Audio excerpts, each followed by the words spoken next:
অবশেষে বাজেটের পর লক্ষ্মীর ভাণ্ডার প্রকল্পের টাকা বাড়ানো নিয়ে খুশির খবর উঠে এসেছে। হ্যাঁ বন্ধুরা, তাহলে ঠিক কত টাকা বাড়তে পারে লক্ষ্মীর ভাণ্ডার প্রকল্পের টাকা, সমস্ত কিছু আপনাদেরকে এই ভিডিওটিতে একদম ডিটেলসেই জানিয়ে দেব। তো অবশ্যই আপনারা ভিডিওটি প্রত্যেকেই প্রথম থেকেই শেষ পর্যন্ত মনোযোগ সহকারে দেখবেন। গত 12ই ফেব্রুয়ারি রাজ্যে বাজেট পেশ করেছিলেন রাজ্যের অর্থ দপ্তর চন্দ্রিমা ভট্টাচার্য। তবে এই বাজেট নিয়ে বহু প্রত্যাশা ছিল সাধারণ মানুষের। বাজেটে লক্ষ্মীর ভাণ্ডারের অনুদানও বাড়ানো হবে বলে জোর জল্পনা চলছিল, তবে সেরকম কিছুই হয়নি।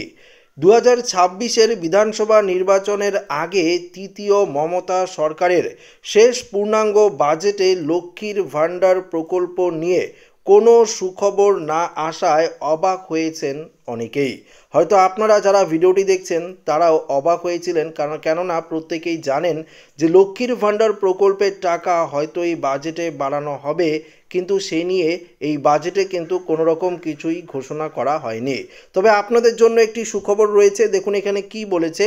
অন্যদিকে রাজনৈতিক বিশেষজ্ঞদের একাংশের মতে বিধানসভা ভোটের আগেই বাড়ানো হবে লক্ষ্মীর ভাণ্ডার প্রকল্পের টাকা।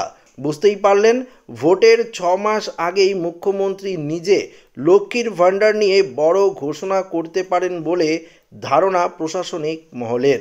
আবার আলাদা করে এই লক্ষ্মীর ভাণ্ডারের মাথা পিছু অর্থের পরিমাণও বাড়ানো হতে পারে বলেও মনে করা হচ্ছে।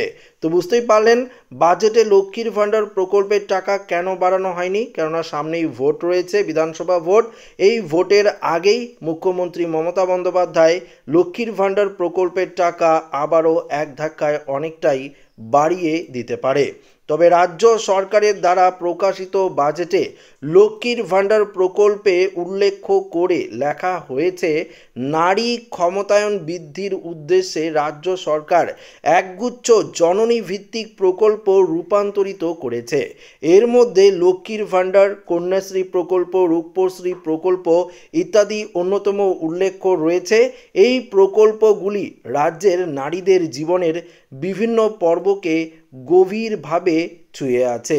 এছাড়াও বাজেটে প্রায় 50% মহিলা ও শিশুদের জন্য বরাদ্দ করা হয়েছে জানালেন অর্থমন্ত্রী চন্দ্রিমা ভট্টাচার্য।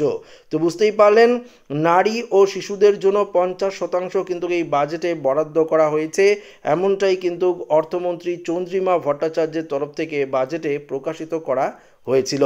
তো বন্ধুরা, আপনারা বুঝতেই পারলেন, আপাতত লক্ষ্মীর ভাণ্ডার প্রকল্পের টাকা রাজ্য সরকারের তরফ থেকে এই বাজেটে না বাড়ানো হলেও আসন্ন নির্বাচনের ঠিক আগেই মুখ্যমন্ত্রী মমতা বন্দ্যোপাধ্যায়ের তরফ থেকে এই লক্ষ্মীর ভাণ্ডার প্রকল্পের টাকা বাড়ানো নিয়ে বড়সড় কিন্তু ঘোষণা হতে পারে। অন্যদিকে দেখুন আরেকটি গুরুত্বপূর্ণ আপডেট রয়েছে আপনাদের জন্য।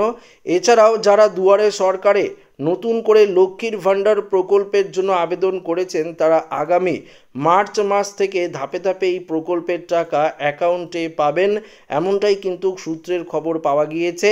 28 ফেব্রুয়ারি দুয়ারে সরকার প্রকল্পের সমস্ত যে আবেদনপত্র রয়েছে সেই আবেদনপত্র যাচাই করার শেষ দিন রয়েছে।